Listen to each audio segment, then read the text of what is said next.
If you've been trying to quit gambling with just willpower, you've been set up to fail. Willpower can't beat something designed to hijack your brain. I'm Steve Rose, a gambling addiction counselor who's helped thousands of people stop gambling, and in this video, I'm going to give you my exact 4-pillar framework packed with 30 practical tactics you can start using today to finally stop gambling for good. And to make this easier, I've added timestamp notes in the description so you can jump straight to any tactic, and I've added extra links to resources if you'd like to go deeper. But stick around because by the end of this video, you'll know exactly how to see the illusion, protect yourself from triggers, heal the urges at their source, and to grow a life so full that gambling starts to feel irrelevant. So let's start with the first pillar. To see. This is where we break the spell. Gambling feels powerful because it runs on illusions. And when we break those illusions, the urges lose their grip. Here are 7 ways to do it. 1. Play the movie until the end. Don't just picture the next bet.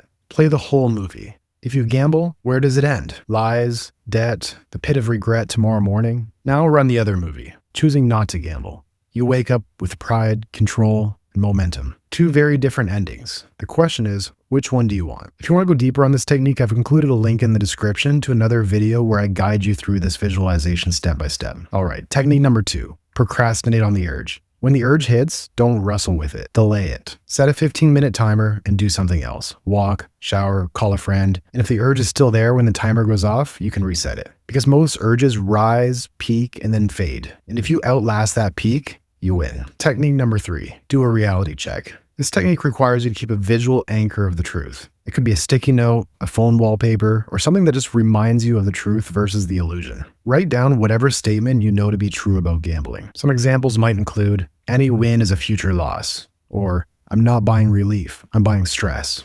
Or gambling isn't excitement, it's anxiety in disguise. Another popular one is, one bet is too many and 1,000 is never enough. Whatever statement resonates, write it down and keep it handy.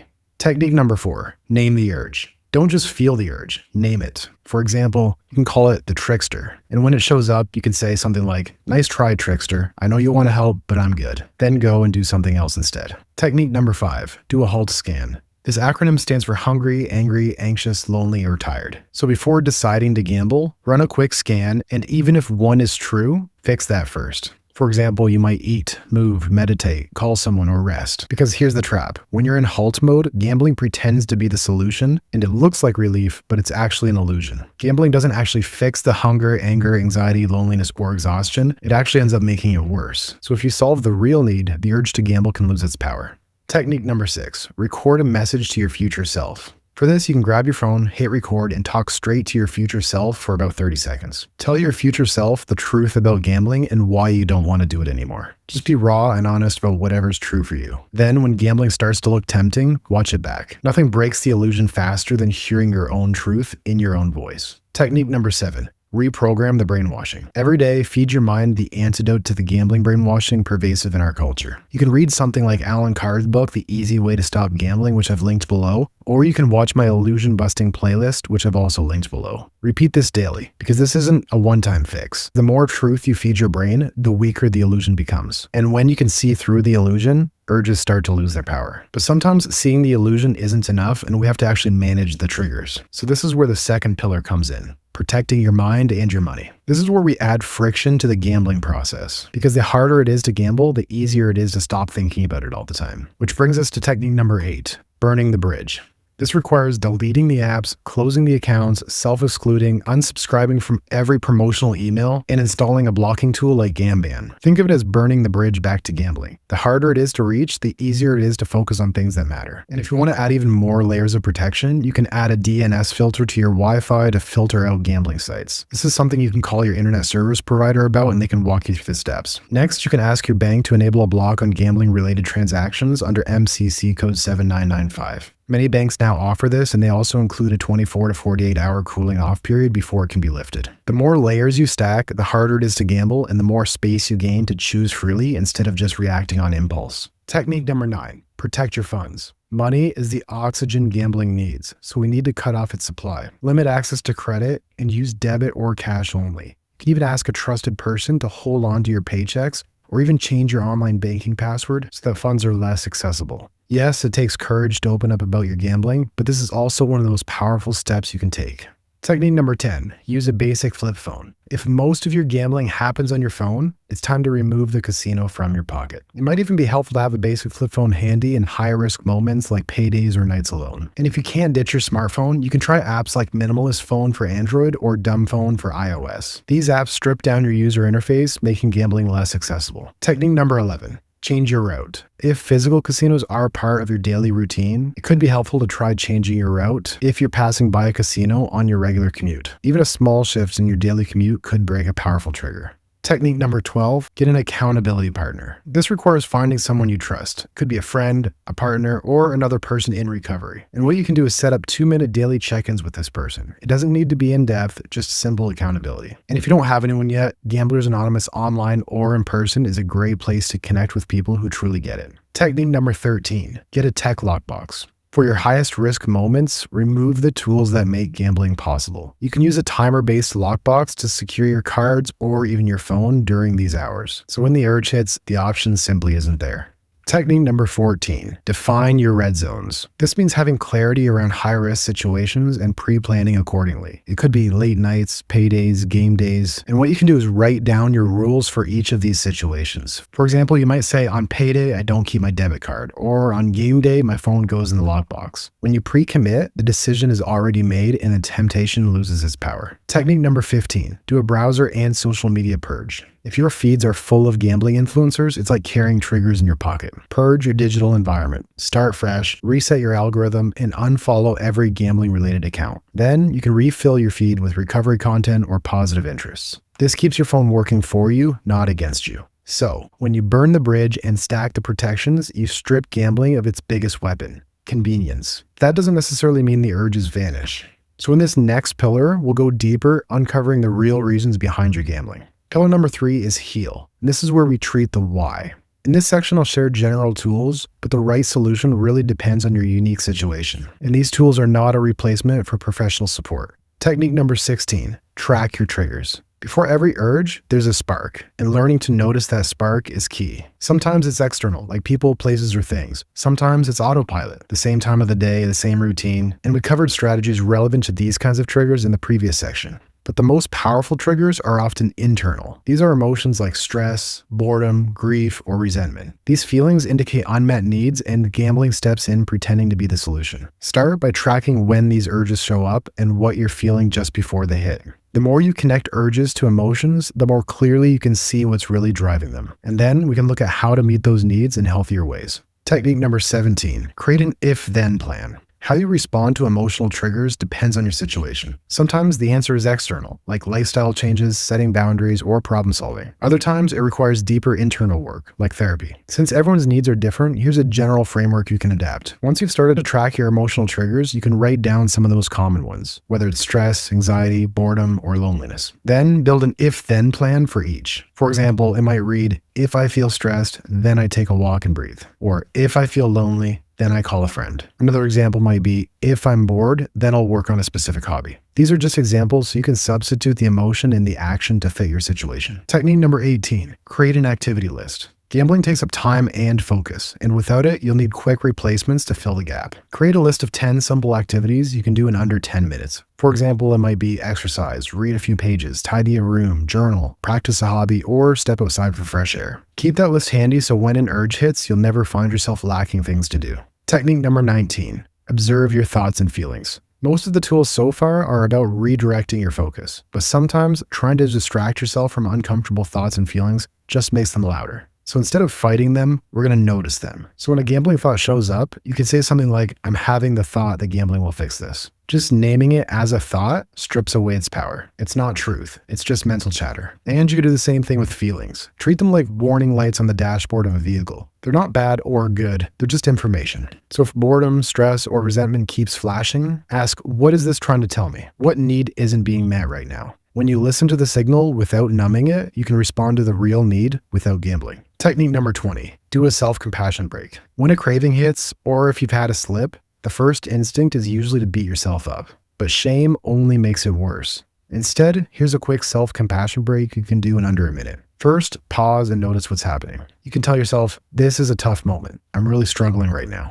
Next, remind yourself you're not alone in this. Lots of other people go through this, and struggle is part of being human. And finally, offer yourself some kindness. Put a hand on your chest, take a slow breath, and say, may I be kind to myself right now. May I give myself what I need right now. This simple but powerful exercise takes you out of shame rather than fueling it. And that's what gives you the strength to keep moving forward. Technique number 21, create a slip protocol. Slips happen in recovery, but what matters isn't perfection. It's how quickly you reset. That's why it helps to have a protocol, so you know exactly what to do next. Here's how it works. The moment you notice you've slipped, hit pause. Don't chase losses. Second, ground yourself. Take a breath, move your body, and do a quick self-compassion break. Third, reach out. Call or text someone you trust, even just for a minute. And fourth, reinforce your boundaries. Put blocks back in place, lock your phone, secure your cards, and reset your filters. Fifth, reflect on what happened. You can ask yourself, what triggered this? You can even journal or write it down to get some clarity on this. Finally, recommit. Remind yourself why you're doing this and take one positive step. A slip doesn't erase your progress, and recovery doesn't need to be measured in the number of consecutive days of abstinence.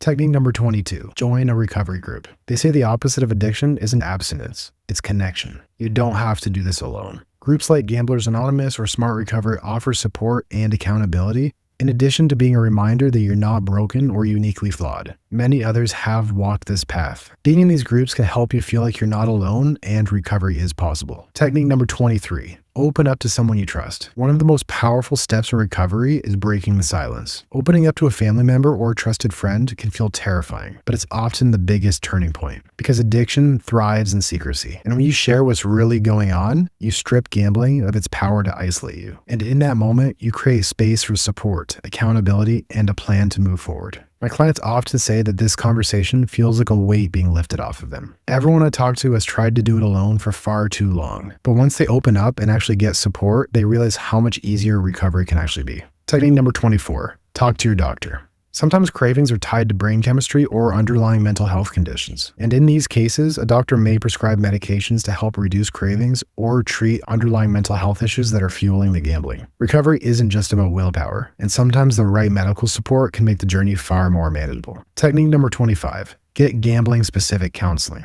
Don't overlook the value of specialized support. With gambling, it can take some experience to separate the root causes from the symptoms. For example, a non-specialized counselor might focus on stress and anxiety as the main issue, when in many cases, those are actually byproducts of the addiction itself. Gambling-specific counseling helps you focus on what truly matters, practical, actionable strategies to help you stop gambling and address the deeper reasons that keep you going back. I offer virtual support, so if you'd like to connect, you can click the link in the description. Because when you start healing the real reasons behind your urges, gambling loses its grip. And that brings us to our final pillar, grow. And this is where we make gambling feel irrelevant. Because once you start healing the reasons behind your urges, you create space for something better. Recovery is not just about what you take out, it's about what you add in. And in pillar number 4, we focus on how to build a life so full and so meaningful that gambling doesn't even fit anymore. Technique number 26, clarify your why. Freedom from gambling isn't just about stopping, it's about becoming. Ask yourself, why do I want to change? Who will this allow me to be?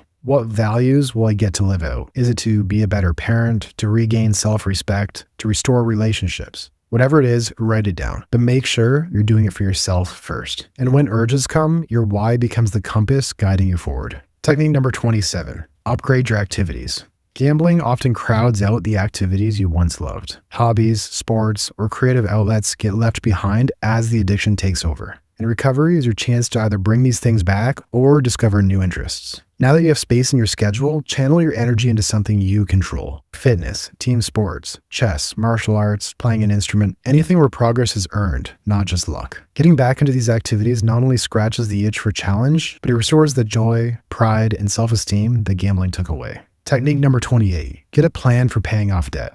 Debt can feel crushing. And for many people, it's one of the most painful consequences of gambling. The shame can make you want to avoid looking at the numbers, but avoiding it only makes the problem grow. The good news is you don't have to figure this out alone. Meeting with a certified credit counselor can be a game changer. They can negotiate lower interest rates, consolidate payments, or design a repayment plan that actually works for your situation. You can look for nonprofit credit counseling agencies in your area or through organizations like the National Foundation for Credit Counseling if you're in the US. Facing the numbers with support replaces shame with relief and builds momentum. Every step you take not only pays down debt, but gives you back a sense of control, confidence, and hope for the future. Technique number 29, reward yourself. Every time you don't gamble, that's money saved. You can track a portion of your money not lost and assign it to real goals. For example, a trip, a hobby, or a night out. Watching those numbers grow replaces the emptiness of losses with the satisfaction of building something real. Because gambling often creates a mindset of deprivation, cutting corners in daily life, only allowing yourself extras if it came from a win. So recovery means changing your relationship with money, making a budget that pays down debt and uses your saved money to invest in things that actually build you up. Technique number 30, reconnect. Finally, make connection part of your weekly routine. Aim for at least one social or community activity each week. This could be something like coffee with a friend, a family dinner, volunteering, or joining a class. Gambling thrives in isolation. And when you're alone, it's easier for the urges to grow unchecked. Connection works as the antidote. Spending time with people you care about creates accountability, lifts your mood, and reminds you that you are not alone in this fight. You don't need a huge circle, just consistent, meaningful contact. A single conversation, a shared meal, or time spent with others can shift your perspective and give you strength to keep going. Because recovery isn't just about removing gambling. It's about rebuilding a life filled with connection and belonging. When you clarify your why, build healthier activities, repair your finances, and strengthen your connections, gambling loses its grip. It starts to feel irrelevant, and in its place, you grow a life you're proud of. So there you have it, the 4 pillars packed with strategies to help you see the illusion, protect your mind and your money, heal the reasons behind your urge, and grow a life that makes gambling feel irrelevant. And remember, recovery is about progress, not perfection. Slips happen, but what matters most is getting back on track and moving forward one choice at a time. Every urge you ride out, every bridge you burn, and every small win you celebrate, it all adds up. And if this video is helpful and you're ready to go deeper for a more personalized approach, you can apply for support at the link below. And in the meantime, you can watch this video here to see how I help people break free from gambling, moving from stuck and isolated to free, connected, and living a life of meaning and purpose. See you in the next one.